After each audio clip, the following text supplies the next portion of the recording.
बिस्मिल्लाहिर्रहमानिर्रहीम। आप हजरात के सामने औरतों के गुस्ल के ताल्लुक से कुछ मसाइल पेश कर रहा हूँ। एक खातून है जिसने पूछा है कि मुफ्ती साहब, मैं आपसे ये पूछना चाहती हूँ कि हमारे मजहब में गुस्ल करने का तरीका क्या है। ये एक ऐसा मसला है जिससे हर मुसलमान औरत का वाकिफ होना ज़रूरी है, लेकिन अफसोस के बहुत ही कम मुसलमान ऐसे हैं जो इसकी अहमियत और सही तरीके से वाकिफ है। इसलिए मैं चाहती हूँ कि आप अपने वीडियो में इस मसले पर रोशनी डालें, जवाब देते वक्त इन बातों की भी वजाहत कर दे कि गुस्ल करते वक्त पहले वजू करना ज़रूरी है या नहीं।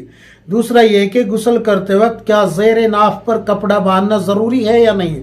और तीसरा सवाल ये कि गुस्ल करते वक्त कौन सी दुआ पढ़ते हैं, क्या 5वां कलिमा पढ़ना ज़रूरी है या सिर्फ दरूद शरीफ पढ़कर काम चल जाएगा। और गुस्ल का सही तरीका क्या है, और अगर गुस्ल करते वक्त पाक होते वक्त अगर रहम में उंगली ना डाल के साफ करे तो क्या गुस्ल हो जाएगा या नहीं।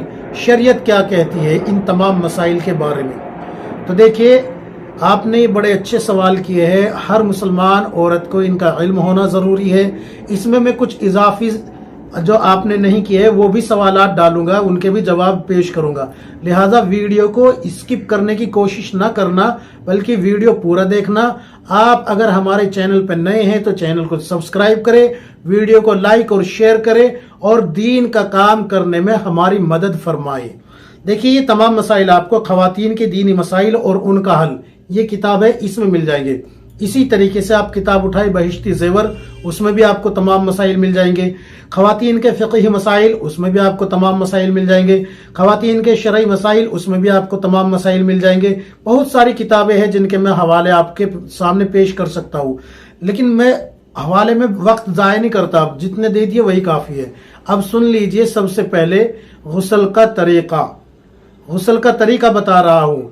सबसे पहले गुस्ल के फर्ज सुन लीजिए। गुस्ल के 3 फर्ज हैं। नंबर 1 कुल्ली करना, नंबर 2 नाक में पानी डालना, नाक की नरम हड्डी तक पानी पहुंचाना, नंबर 3 पूरे बदन पर इस कदर पानी बहाना, इस तरीके से पानी बहाना कि एक बाल बराबर भी जगह सूखी ना रहे।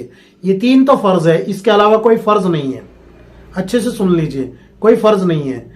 अब तरीका क्या है गुस्ल का, ये सुन लीजिए। आपको सबसे पहले अपने दोनों हाथ धोने हैं। अगर बड़ा बर्तन है और आपके हाथ नापाक है तो बर्तन में, बड़े बर्तन में, बाल्टी वगैरह में हाथ न डाले, बल्कि किसी छोटे बर्तन से पानी निकाल के और हाथों को धो ले। हाथ धोने के बाद फिर आपको क्या करना है, इस्तिंजा करना है। अब यहाँ पर वो जो रहम वाला मसला आपने पूछा है वो भी हल हो रहा है आपका। इस्तिंजा करना है। अगर आप जो है रहम में उंगली दाखिल नहीं करती तो फिर जो है आपका यानी कि गुस्ल हो जाएगा। ये ज़रूरी नहीं है कि आप जो है उंगली दाखिल करके ही सफाई करें, बल्कि इस्तिंजा करते वक्त आप जो है अपने उस हिस्से को साफ कर ले तो इससे भी आपका गुस्ल हो जाएगा। तो इस्तिंजा करने के बाद क्या करना है, आपको उस हिस्से को धो डालना है जिसमें नापाकी लगी हुई है। मसलन जैसे कि नाफ के आसपास वगैरह का जो हिस्सा है उसको धो डालना है। इसके बाद फिर आपको वजू करना है। वजू मुकम्मल करना है। ऐसा नहीं कि भाई आपने जो है गाहे बगाहे वजू कर लिया, मुकम्मल वजू करना है। इसमें आपके 2 फर्ज पूरे हो गए। जब आपने वजू किया तो इसमें 2 फर्ज पूरे हो गए। एक तो कुल्ली करने वाला फर्ज पूरा हो गया और दूसरा नाक में पानी डालने वाला फर्ज पूरा हो गया। ये 2 फर्ज पूरे हो गए। अब आपको क्या करना है, थोड़ा सा पानी लेके बदन पे डाल के बदन को मलना है। बदन को मलने के बाद आप जो है अच्छे से जब बदन को मल डाले तो फिर उसके बाद पूरे बदन पे इस कदर पानी बहाए कि कोई भी हिस्सा बाल बराबर सूखा ना रहे। ये तो हो गया गुस्ल का तरीका। ये मर्द के लिए भी असल तो यही तरीका है और औरत के लिए भी यही तरीका है। औरत के गुस्ल में थोड़ा सा फर्क ये है कि जैसे कि अंगूठी है या जेवर जो भी नाक कान वगैरह में पहन रखा है, उन सबको घुमा ले, हिला ले, उनमें पानी पहुंचा ले। अगर वहां का हिस्सा सूखा रह गया तो फिर गुस्ल नहीं होगा।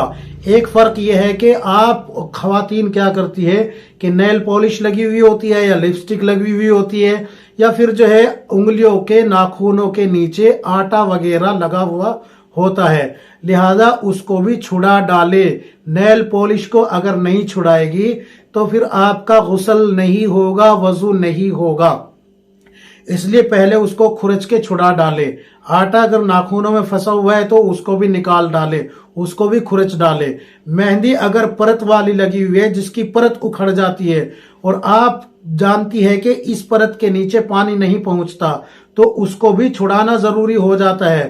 اور اگر صرف رنگ ہے مہندی کا, پرت نہیں ہے, تو پھر اس کو چھڑانا ضروری نہیں ہے.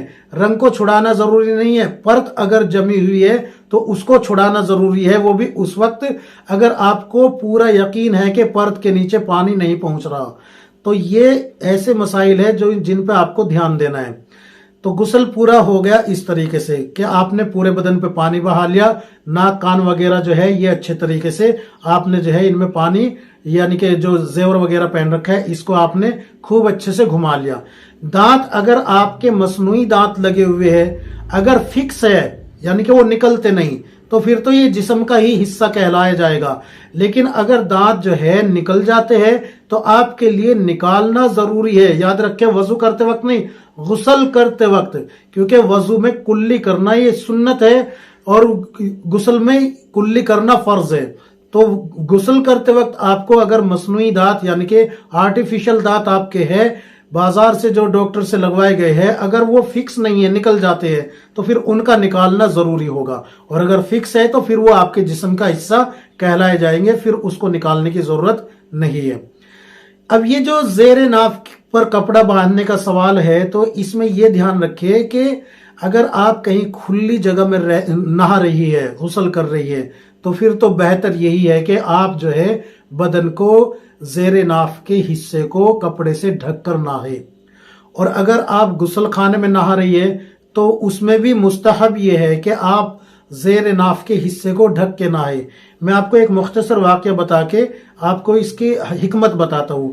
ایک خاتون غسل خانے میں گئی نہانے کے لیے.